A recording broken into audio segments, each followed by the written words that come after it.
жұмыстарын істеп жатқанда бір бейтаныс адамдар кездестіреді. Сол бейтаныс адам әйелден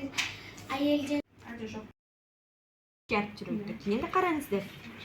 Не? Şu an әріпке бір әріпті аламыз. Şu an бір әріпті көрсетіңіздерші ме? Үстіндегі белгіні мына жақтан қараймыз. Ол қандай дыбыс береді? О. Екеуін қосамыз? То.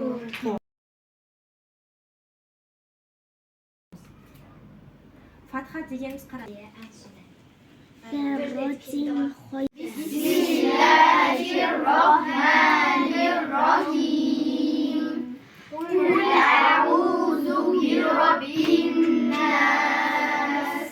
Allah. Ar-Rahman. Ar-Rahim. Al-Jabbar. Лақтырмағандар лақтырамыз. Allah.